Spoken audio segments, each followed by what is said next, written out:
Summer concerts, pool parties, chill nights under the stars. We're stocking up our closet so you're ready to look your best for all of it. At Plato's Closet in West Ashley and North Charleston, we're buying all things summer. So bring in your tees, tote bags, sandals, sunglasses, and more. We pay cash on the spot for gently loved name brand looks. Plato's Closet is the go-to destination for trend-forward teens and young adults who support local and shop sustainable. Visit Plato's Closet today. Plato's Closet, located in West Ashley on Sam Rittenberg Boulevard and North Charleston on Rivers Avenue.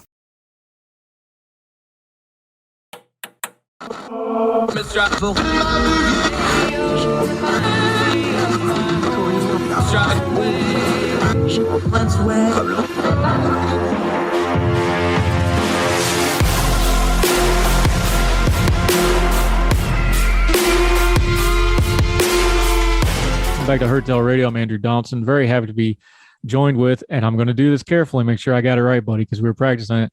Toph Cottle. Toph. See, I still messed it up. Yeah, Toph Cottle. Short notice, Young Voices contributor. Really interesting guy as I was looking up some of your stuff. How are you, sir? Appreciate your time today. Hey, doing all right. Just early morning in Utah, so enjoying the time. And you are a world traveler, so you're all kinds of crossed up because of London time and your various world travels. Let folks know a little bit about you and who you are before we dig into the issue of the day, my friend. Yeah, so my name is Toph Cottle. I'm currently going to school in London studying development economics. I'm doing a master's out there. I finished a master's at Johns Hopkins in international affairs, but today I'm focusing more on domestic issues. So kind of changing pace, I guess, for a little bit. Sounds like it. You picked a great week for it because over the weekend and for the last couple days in the news media cycle, there has been an absolute collective freak out all the way around over the Build Back Better agenda, and especially since Senator Joe Manchin came out and said he's not going to support it as currently written. I have my thoughts on it, but just for the reaction of it and kind of the finality of, well, this is done for this year and we're going to have to come back and restart the first of the year. Where are you at on this? Yeah, well, I don't think it was ever in the cards of happening this year. You know, session's about to end and it's a big bill. So, I think even a week ago, Democrats did say they wanted to table it and go in favor of voting rights, which I still think was too big of an issue to get in before the new year. But Joe Manchin's kind of given us the whiplash, I think, a little bit, because yesterday he says he wasn't in, and then last night, rumors has it that he's back in. So, I think it's something that's going to have to be done after the new year. But he did give us something which was important, which is he's out on child tax credit. So he gave a revised version of Build Back Better that says he does not want the child tax credit involved. So we've heard the term, people are familiar with it. They understand tax credit. You put child on the front, they kind of probably have a preconceived notion on. So just explain it to me real quick, like I'm 5. This specific version of the child tax credit, it's obviously not a new idea, but what was different about this that made it such a sticking point in this legislation? Yeah, so like you said, it's been around for a while. It was limited to $167 per child before COVID. During the COVID relief package under Biden, he expanded that to $300 per child and really opened up the amount of people eligible for the program. So you could get, I think, up to $15,000 a year. So the policy was actually super effective, and I think it surprised a bunch of people, but it reduced child poverty in the United States by over 50%, which, as far as a policy goes, this is about as good as you could ask for it to do. So what the goal was with this, and what the goal was with tying it with Build Back Better, was to basically make it a permanent program, make these changes permanent, not just part of the COVID relief. So that's what we're talking about, and that's what you're going to see and hear when you talk about child tax credit in the news now, is this expanded version of the program.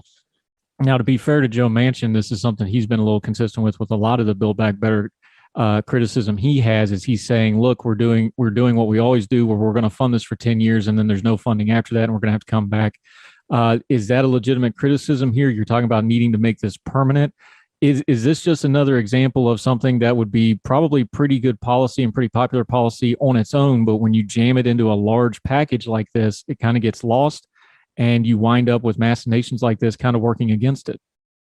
Yeah, and I think there's something to be said about, all these being passed in one fell swoop. I feel like with Joe Manchin specifically, he's targeting the 1 to 3 year programs, and for good reason. He's saying, let's fund these programs that can be extremely long term and have a huge difference rather than have this argument in 2 to 3 years.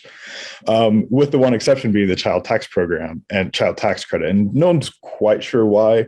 There was a rumor coming out on the Huffington Post yesterday that he says that the parents are going to use the tax credit for drugs and other things like that. And that's anecdotal. In fact, we have really strong evidence that people are using it towards food security. People are using it towards rent, utilities. So we're not quite sure why he's against the tax credit, but regardless, it can be passed as its own bill. And Senator Mitt Romney is kind of leading the charge on doing a bipartisan version of the bill, in which it would most likely be 49 Democrats and Mitt Romney that get it passed. And one of the things I kind of caution folks is I think we're getting ahead of ourselves with this Build Back Better is Dead thing. This is already in reconciliation. So what's going to happen when they come back in the spring is they're going to go through these piecemeal anyway. It's interesting that Romney's gotten involved. There's a few other high profile senators. This certainly seems like something that could be parsed out and passed and sent back to the House and might actually have a chance of coming out of reconciliation. Are we just getting way ahead of ourselves on especially the child tax credit portion of this, that this, just 3-4 weeks from now, when Congress comes back and reconvenes, we may be looking at a whole different thing? Yeah, for sure. The reason that it's so expedient to do child tax credit is because we are at risk of having about 3 million children fall back into poverty. So that's why people want to get it done this December rather than push it off to a February or March. The rest of the Build Back Better, you're right, that a lot of people feared it's dead. And I don't think that's true at all. And I think most Democrats think that's untrue as well. It can be piecemealed out and you can get a few Republicans to join, or, as it was mentioned yesterday, Joe Manchin introduced his own Build Back Better revised version, which can be passed with 49 Democrats and him come the new year. So it's far from dead. I think people are really scared, and people have bias of the moment where they think the moment they're living is the most important, and that they forget, Obamacare took 2 years to pass, and other major legislations like that weren't done in the first year. Yeah, talking to Toph Cottle from Young Voices, and let's take it this way as well. While we're talking about still the kind of the collective discourse just fell apart on itself. Why is it that people get so wrapped up on a specific? I know we do this with every election as the most influential of our lifetime. What is it this year? I kind of think, and you tell me if you disagree, I think the narrative on this was wrong from the go. You mentioned it in your opening. This is a 50-50 Senate. I don't think a lot of this had a chance to pass either which way. Why is it that people got so invested in it? Is it just the lack of other things getting done besides infrastructure? Is it the specific policy? What is it that you think people got so invested in this package? Ooh, that's a good question. For me, I think, this is what was promised throughout the election, right? This was Joe Biden's slogan in the campaign, and now it's his marquee legislation. And unlike past presidents that had a motive, you talk about Trump and the wall and, these symbolic pieces, having a spending package isn't that exciting. It's good. And I think it's good to, fund these programs, but they hyped it up a lot and they did the marketing around it really well, because in and of itself, it's not that exciting and not that marketable. So I think the party itself built it up to be a lot bigger than it is, because they needed to ride something and they needed that popularity. The calling card all year has been Build Back Better, both the slogan and the legislation. So they built it up, and you see even yesterday there were a few Democrats that were just completely devastated that they weren't going to be able to get the full package out immediately. To which I say, it'll happen next year. You're a policy guy, so let me put it to you this way. Was a lot of this a slogan looking for some policy? Because we understand that these things are on two tracks. There's the sloganeering of it, and then there's stuff that's got to be written in black and white for the actual legislative. Those things sure seem to be moving at different speeds in this particular case. Is that a fair criticism that this was heavy on slogan? And we're all adults here. We understand big legislative package. This is stuff that sits on the shelf and they pull it out as opportunity arises. A lot of this is pre-written. is that a fair criticism here that the sloganeering got in the way of the policy making here and they just way overshot for what the tactics on the ground called for? I'd say in a way, probably yes. Remember that the first proposed legislation was over 4 trillion. And I think we're down to 1.8 now. It'll probably get down to 1.5, 1.4 by the end. And so they've just been riding this wave of big spending. And you're right that a lot of these policies were pre-written. A lot of these climate things they had involved in the bill were things that we had been planning for years. And packaging it all together and getting it out was kind of the point of the slogan and the point of the legislation. So at the end of the day, I think it's a lot of policies that are going to be passed, that could be passed piecemeal, that could be passed one by one. But it is important for Biden to have it passed all at once, because that's what was promised. And that's what he kind of built his campaign on and his promise on. Yeah, we're talking to Toph Cottle. Breaking down the Build Back Better and turning down the noise on all that. We're going to continue with him right after this on Hardtail Radio.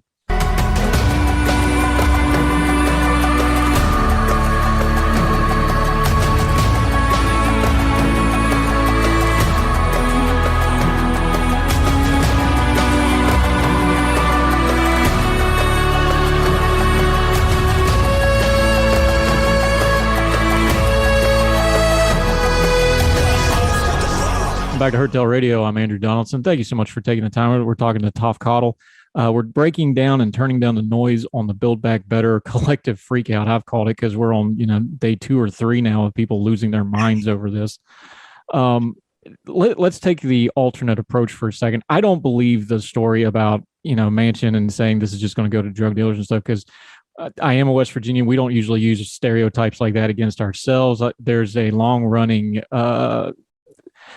running feud between the more progressive left and Manchin, and they love to backbite each other. I suspect that's where some of that's coming from. But let's take the other side of it. Small government conservatives, people on the right, they do have concerns about government spending. What's the pitch for the child tax credit? Why is this good governance? Why is this a good expenditure of government? Yeah, so like I mentioned earlier, after it was expanded, I think it was something that was almost a footnote on the COVID relief plan, because everyone was so concerned about stimulus checks. But almost doubling the amount of money that a family can get per child had a huge effect. And as far as policy goes, and as far as as far as it being a guessing game, reducing child poverty by 50% in the United States is as good as you can ask a policy to be. So all we're asking for is to codify these changes and basically keep these 3 to 4 million children out of poverty. We talk about we're a country of equal opportunity, but not equal outcome. This is as good as we can get it, I think, as far as providing that and giving kids the safety of having a stable household, having stable food security and things like that. So, this is affecting red and blue states. This is affecting kids. We have these arguments, as far as conservatives go, that we need to be a country of self-starters and we need to be a country that, works hard. But these are children. And at the end of the day, these are kids that can't really, pull themselves up by their Velcro shoes. They need the help and they need the support that the government gives. The United States is second to last in OECD spending, or on family spending in the OECD. We have 20% of our kids that grow up in poverty. So reducing that down to 10%, pretty simple ask to do. So an amazing idea. Now, the counter argument to that is, we've heard this before. We're 60 some years into the war on poverty, and we still have plenty of poverty. What makes this difference? Is the circumstances on the ground different? Is how the government's doing it different? Is the technology changing how we deal with this? What's the argument for folks to do the pushback and say, yeah, we want to help the kids, but we're always helping the kids, and that's always the excuse for a massive government program, yada, yada, yada. How do you answer those charges and push back on that? Yeah, very interesting. But I think one of the more recent developments in poverty reduction in all these studies, and it's the most ironic one of all, but giving people money reduces poverty. And that's something that we haven't done for 60 years.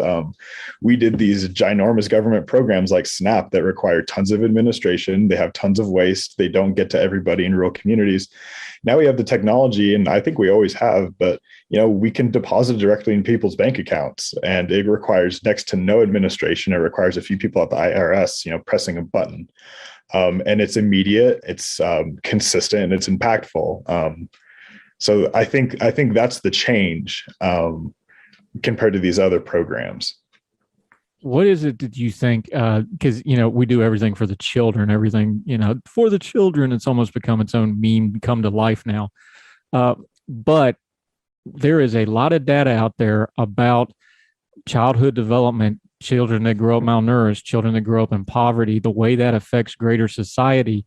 If you're going to argue that we can put money directly in the hands of these parents and the caregivers for these children directly, what's kind of the force multiplier here that you're arguing for? Because we know what childhood issues like poverty deal with them, how those extrapolate over time. We've got a lot of data on that now.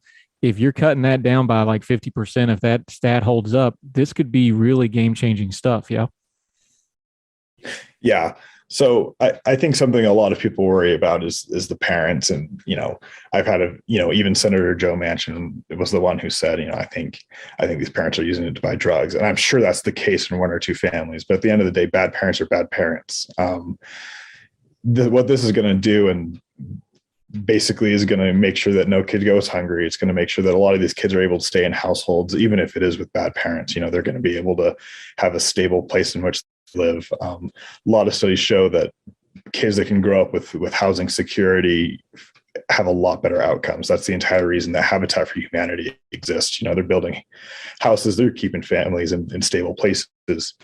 I think this is a bill that will pay for itself. You talk about getting 10% or another 10% of US kids into, high school diplomas, into well-paying jobs, into not having these childhood traumas that really plague our society. You're going to make that back in tax revenue. And that's what the government should do. The government should be investing in itself. The government should be investing in its future citizens.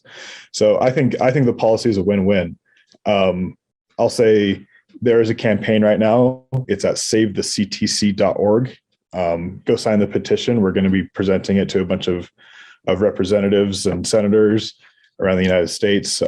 Like I said earlier, there's Senator Romney has a proposed Save the Child tax credit plan, which he and 49 Democrats are most likely to pass as an independent thing. So I think it's a win-win. It's not tied to Build Back Better. So if you're against that legislation, that's aside from the issue now. Is this one of those things that really ought to be a little more bipartisan? Even if you don't think the child tax credit is the best thing in the world, this is at least a more productive conversation of, hey, how do we get help to kids? Can we do it through, direct money to them instead of government programs? We can pare down. This seems like a much more productive use of our time than some of the other things we have going, doesn't it? Yeah, that's exactly the point. That's why I keep saying win-win, right? It's an effective policy, and it's something that if we can't pass it, it really does highlight the dysfunctionality of our government. To conservatives' credit, and to the point, it's less government bureaucracy. It's way more effective spending. It's wasting a lot less taxpayer dollars. So there's the conservative pitch on it. The liberal pitch on it is, it's still spending. It's spending on families, and it's something that we can really come together and say, hey, this is a really effective policy, and we should keep going on it. Toph Cottle, we sure appreciate your time today. Fascinating guy. Look him up, follow him. Some other time we'll get him on and find out how a nice young man like him wound up in Madagascar. I would love to hear that story. Let folks know where they can find you and what you have going on, my friend, so they can follow you. Yeah, so I'm on Twitter at TC_elk. You can follow my stuff, and I also keep up with China quite a bit. So if you're interested in any China policy, military strategy in the Pacific, South Pacific, follow me, and I'll keep the discourse going on that as well. Yeah, we'll definitely have you on for that, because we're talking China a lot lately, especially with some of the new stuff. And I'm sure with the Olympics coming up, we'll have to do it even more, because we're going to have to counter program a little bit of propaganda, I fear, don't you think? Yeah, it is a propaganda machine out there. Yeah, we've seen this movie before. Toph Cottle, thank you so much for your time today, sir. Really appreciate it. Another one of those great young voices we get to work with. Appreciate you. Appreciate it. Have a good one. Thank you.